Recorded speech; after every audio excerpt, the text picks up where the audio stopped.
Et on va commencer avec vous également par cette journée où 4 corps d'ex-otages israéliens ont été rendus en Israël. Je ne sais plus s'il y a encore quelque chose à en dire, mais en tout cas peut-être sur ce que ça vient marquer dans ces 1 an et demi de guerre. Écoutez, d'après ce que je suis, bien évidemment, tout ce qui a été, tout ce qui peut être dit sur la tristesse, infinie de ce que l'on vit et la colère de ce que l'on vit et de ce que l'on voit et de la mise en scène encore plus macabre que d'habitude du Hamas ce matin avec les 4 corps sur une estrade et la foule de Gaza qui est venue avec des enfants regarder ce spectacle des otages tués euh, et dépasse entendement. Mais ce qui retient aussi mon attention du côté israélien, c'est l'incroyable manifestation d'unité ce matin, de tristesse, d'abord de celle qui accompagne en ce moment même les corps pour être amenés à l'identification donc au centre médico-légal d'Abu Kabir, mais également les témoignages qui font état je dirais, de profonds mouvements qui sont en train de se passer au sein de la société israélienne autour de ces événements. Et je pense en particulier ce que ça libère aujourd'hui.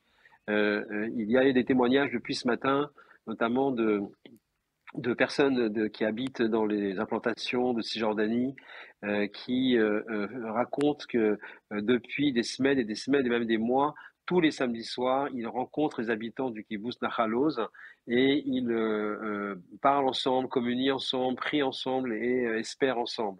Et ce qui est dit à travers ces témoignages, c'est la volonté qu'il y ait vraiment un avant et un après qui apparemment est en train de se mettre en marche dans cette société israélienne qui subit un des plus importants et plus profonds traumatismes depuis la création de l'État d'Israël, avec ce qu'elle vit et ce qu'elle traverse depuis le 7 octobre.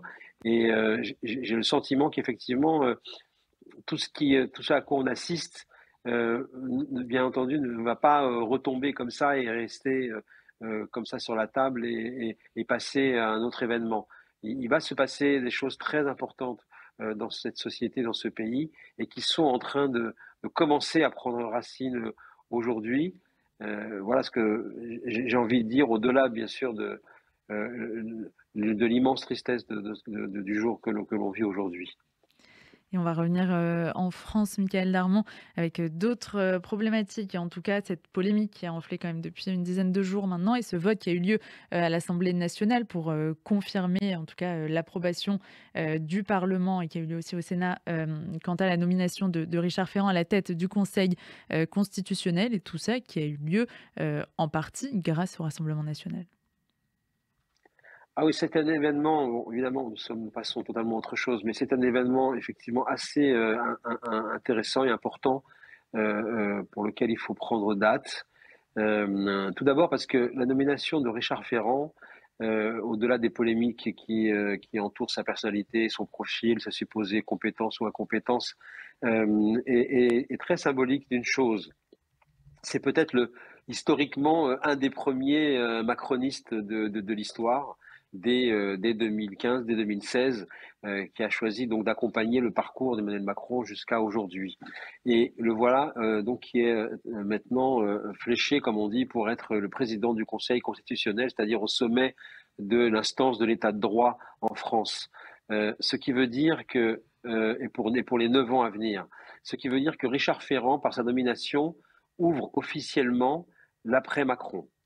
La présidence va se terminer du président Macron dans 2 ans. Emmanuel Macron a fait en sorte de nommer son plus fidèle compagnon de route à la tête du Conseil constitutionnel. En cela, il obéit au fond et respecte une tradition présidentielle bien connue. Hein. Il n'est pas le seul à le faire. De ce point de vue-là, il ne faut pas croire que c'est une démarche nouvelle. Mais surtout, ça vient donc officiellement ouvrir l'ère de l'après Macron. Et ce que l'on retiendra, c'est pour arriver effectivement à cette question, c'est aussi comment cela s'est fait, dans quelles circonstances.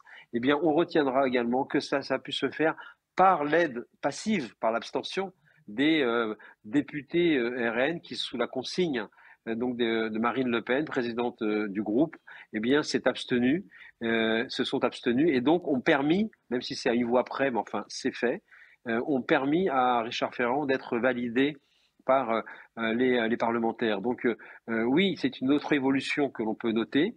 À ce stade donc du quinquennat, 2 ans avant la fin de la présidence Macron, Marine Le Pen a donc contribué à faire en sorte que Richard Ferrand puisse être président du Conseil constitutionnel, ce qui signifie que clairement, aujourd'hui également, Marine Le Pen entre dans le système et quelque part est en train peut-être de perdre de son abrasivité, de son côté percutant qui faisait en sorte, faisait d'elle une anti-système et quelqu'un qui voulait en tout cas tout changer. De ce point de vue-là, aujourd'hui, c'est encore une évolution notable qui aura des évolutions très certainement sur la campagne de 2027. Est-ce que en se positionnant, comme anti-système, elle risque peut-être de se déconnecter, aussi d'une partie de ses électeurs? Voilà, donc en fait, effectivement, elle ne se positionne plus clairement comme étant une anti-système, alors que ce début d'année 2025 est absolument dominé, écrasé par la figure d'un Donald Trump qui, lui, montre à quel point il est une volonté politique permet de bouleverser, de chambouler, de turbuler, voire peut-être même de détruire, ou en tout cas de créer des situations nouvelles par le simple fait de la volonté politique. Ce que Donald Trump envoie comme message globalement en termes de gouvernance, c'est de dire il est possible par l'action politique de remettre du mouvement, quel que soit son résultat, c'est pas là le sujet, quelle que soit sa démarche, mais de remettre un mouvement et de dire par l'action politique, nous pouvons faire bouger des choses. Celui qu'il a perçu en France en ce moment, on verra comment ça continuera, c'est Bruno Retailleau donc le ministre de l'Intérieur actuel, candidat pour être président donc du Parti Les Républicains. C'est lui qui aujourd'hui capte cette fréquence du volontarisme politique et la capacité de faire bouger les choses. Or, au même moment, une Marine Le Pen envoie un message inverse. Et effectivement, elle prend un risque politique assez important justement de perdre sa capacité de pouvoir, au fond, changer les choses comme elle le prétend depuis des années, et envoie un message euh, presque de conservatisme, en tout cas, qui est destiné à rassurer les classes moyennes dont elle veut assurer la conquête.